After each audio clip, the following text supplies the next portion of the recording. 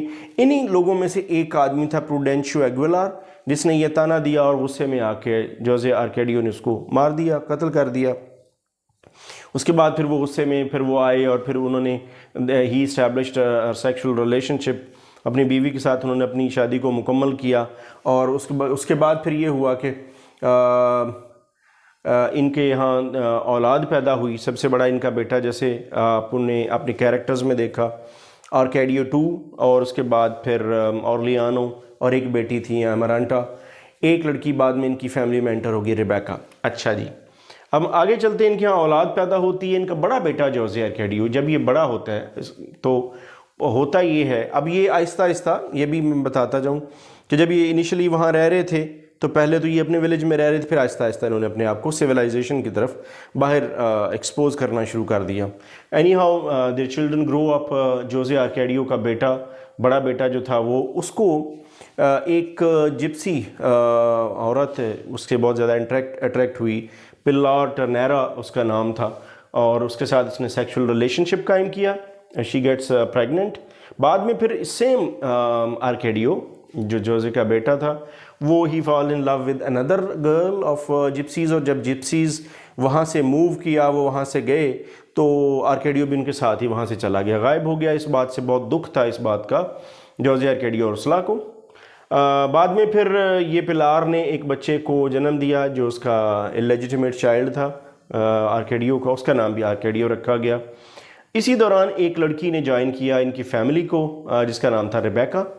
Rebecca ایک ایسی مرض کا شکار جسے امنیزیا کہتے ہیں، یعنی لاس آف میموری، اور اس کی پیرنٹہوڈ کے بارے میں نہیں پتا، اس کا اوریجن کیا ہے یہ نہیں پتا، تو وہ اڈاپٹیڈ ڈاٹر بن جاتی اس فیملی کی، وہ پھر وہاں رہنا شروع کر دیتی ہے۔ اچھا، پھر یہ بڑا سمبولک سا بھی ہے کہ پھر یہ جب وہاں رہتی ہے تو یہ لوگوں میں گھل مل جاتی ہے، but off and on she falls to that amnesia, اور ہوتا یہ کہ آہستہ آہستہ وہ جو لوگ ہیں وہ انفیکٹ ہونا شروع ہو جاتے ہیں اس سے، لوگوں میں بھی امنیزیا کا مرض جو ہے وہ پھیلتا چلا جاتا ہے، لوگ بھولنا شروع ہو جاتے ہیں۔ تو پھر اس کے بچنے کے لیے لوگوں نے لیبلنگ کرنی شروع کر دی، سائنس اینڈ سمبلز، دیواروں کو، گھروں کو، لوگوں نے اپنے آپ کو اور مختلف چیزوں کے لوگوں نے نام رکھنے شروع کر دیے۔ اس کے بعد پھر یعنی یہ لوگوں نے اپنی یادداشت کو بہتر کرنے کے لیے کیا۔ پلار جو تھی وہ اپنے کارڈز کے ساتھ پاسٹ کے جو واقعات ہیں وہ بتاتی ہے، پاسٹ کی ان کی لائف کے بارے میں بتاتی ہے۔ اورلیانو جو ہے وہ ان کا جو دوسرا بیٹا تھا، اورلیانو سلور سمتھ بن جاتا ہے، اور پھر وہ بہت زیادہ وہ بھی اپنے آپ کو لیب ورک میں یا اپنے کام کے لیے اپنے آپ کو کنفائن کر لیتا ہے۔